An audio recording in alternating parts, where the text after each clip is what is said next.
Nous arrivons au point décisif de la question 2. Thomas a montré que l'existence de Dieu n'est pas évidente pour nous, mais qu'elle peut être démontrée à partir des effets. Il faut maintenant conclure. La question est simple. Dieu existe-t-il? Première objection, le mal existe. Si Dieu existait et était infiniment bon, le mal n'existerait pas. Donc, Dieu n'existe pas.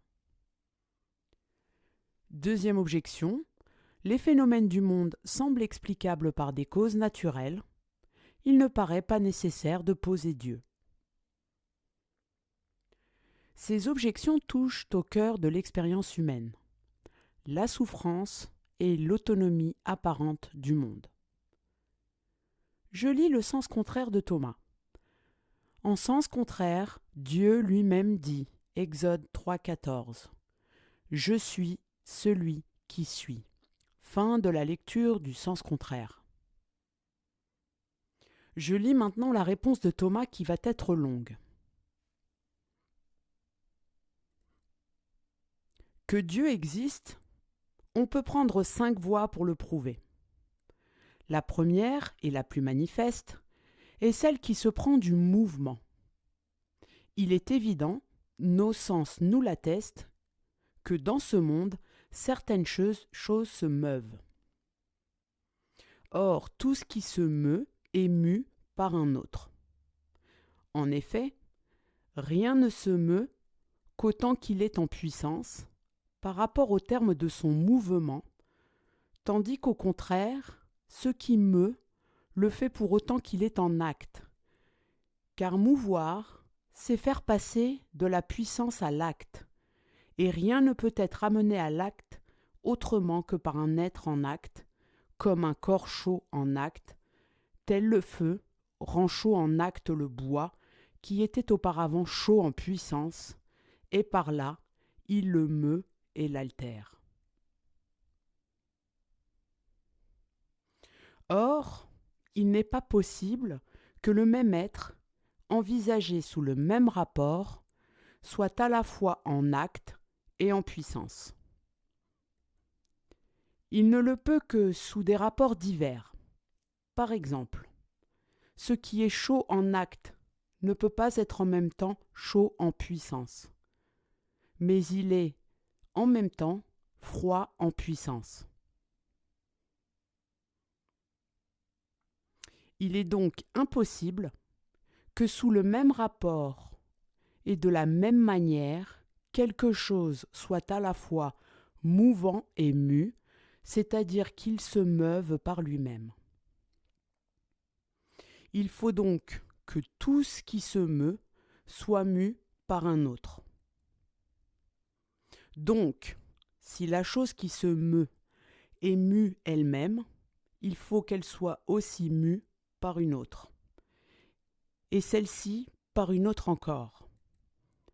Or, on ne peut ainsi continuer à l'infini, car dans ce cas, il n'y aurait pas de moteur premier, et il s'ensuivrait qu'il n'y aurait pas non plus d'autres moteurs, car les moteurs seconds se meuvent que selon qu'ils sont mus par le moteur premier, comme le bâton ne meut que s'il est mu par la main.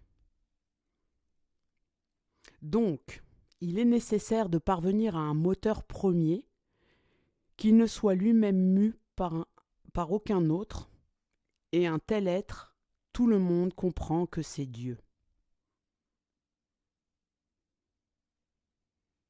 La seconde voie part de la notion de cause efficiente. Nous constatons, à observer les choses sensibles, qu'il y a un ordre entre les causes efficientes. Mais ce qui ne se trouve pas et qui n'est pas possible, c'est qu'une chose soit la cause efficiente d'elle-même, ce qui la supposerait antérieure à elle-même, chose impossible. Or, il n'est pas possible non plus qu'on remonte à l'infini dans les causes efficientes, car parmi toutes les causes efficientes ordonnées entre elles, la première est cause des intermédiaires et les intermédiaires sont cause du dernier terme. Que ces intermédiaires soient nombreux ou qu'il n'y en ait qu'un seul. D'autre part, supprimez la cause et vous supprimez l'effet. Donc, s'il n'y a pas de premier dans l'ordre des causes efficientes, il n'y aura ni dernier ni intermédiaire.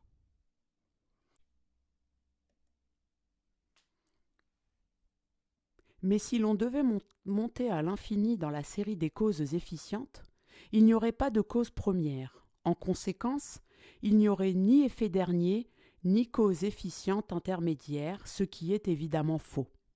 Il faut donc nécessairement affirmer qu'il existe une cause efficiente première que tous appellent Dieu. La troisième voie se prend du possible et du nécessaire, et la voici.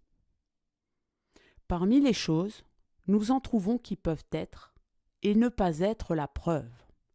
C'est que certaines choses naissent et disparaissent, et par conséquent ont la possibilité d'exister et de ne pas exister. Mais il est impossible que tout ce qui est de telle nature existe toujours. Car ce qui peut ne pas exister n'existe pas à un certain moment. Si donc tout peut ne pas exister à un moment donné, rien n'a existé.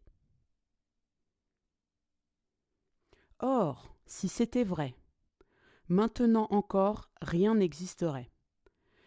Car ce qui n'existe pas ne commence à exister que par quelque chose qui existe. Donc, s'il n'y a eu aucun être, il a été impossible que rien commençât d'exister, et ainsi, aujourd'hui, il n'y aurait rien, ce qu'on voit être faux. Donc, tous les êtres ne sont pas seulement possibles, et il y a du nécessaire dans les choses. Or, tout ce qui est nécessaire, ou bien tire sa nécessité d'ailleurs, ou bien non. Et il n'est pas possible d'aller à l'infini dans la série des nécessaires ayant une cause de leur nécessité, pas plus que pour les causes efficientes comme on vient de le prouver. On est donc contraint d'affirmer l'existence d'un être nécessaire par lui-même, qui ne tire pas d'ailleurs sa nécessité, mais qui est la cause de la nécessité que l'on trouve hors de lui et que tous appellent Dieu. La quatrième voie procède des degrés que l'on trouve dans les choses.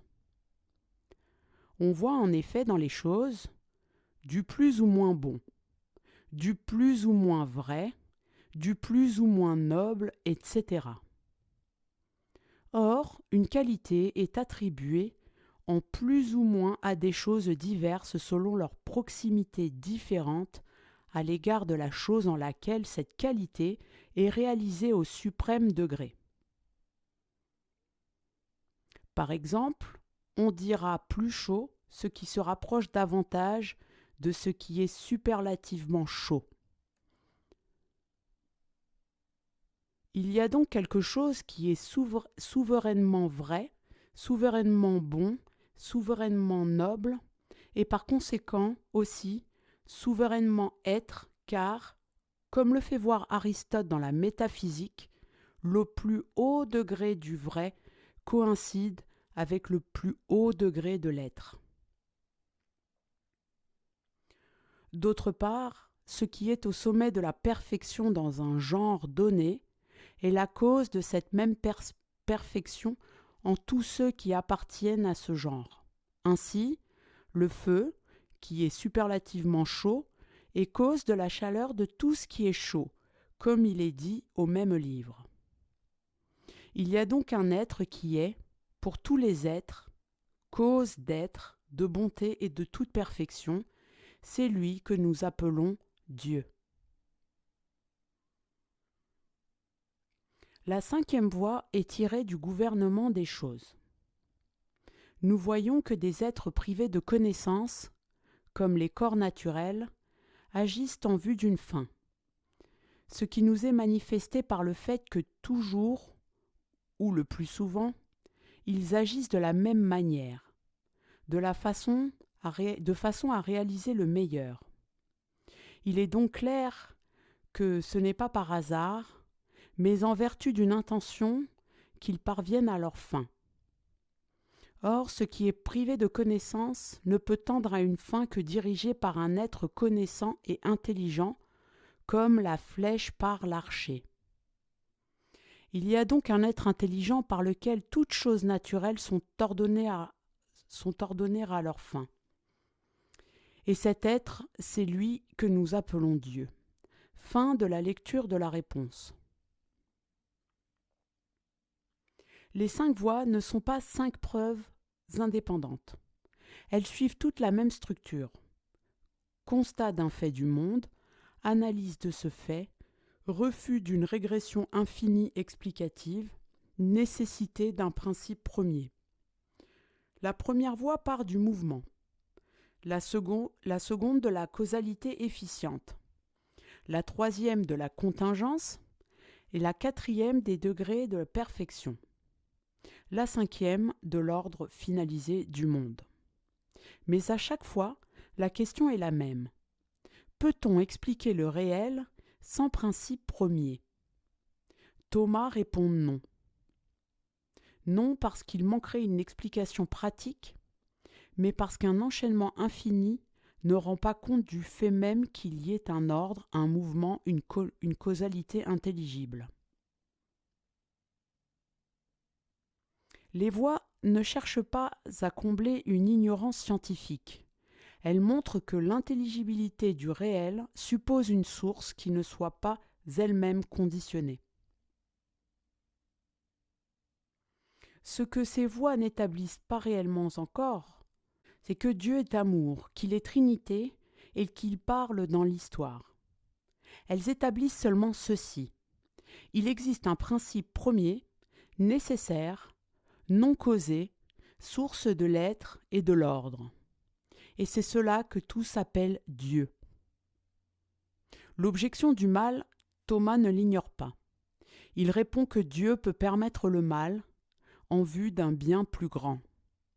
La question du mal ne disparaît pas, mais elle ne détruit pas le raisonnement métaphysique. La question 2 s'achève ici. Dieu n'est pas évident pour nous, mais son existence peut être reconnue. La somme peut maintenant poser une nouvelle question. Non plus s'il est, mais ce qu'il est. Dans le prochain épisode, nous entrerons dans la question nommée à propos de la simplicité de Dieu. Lire l'impossible est possible. À bientôt.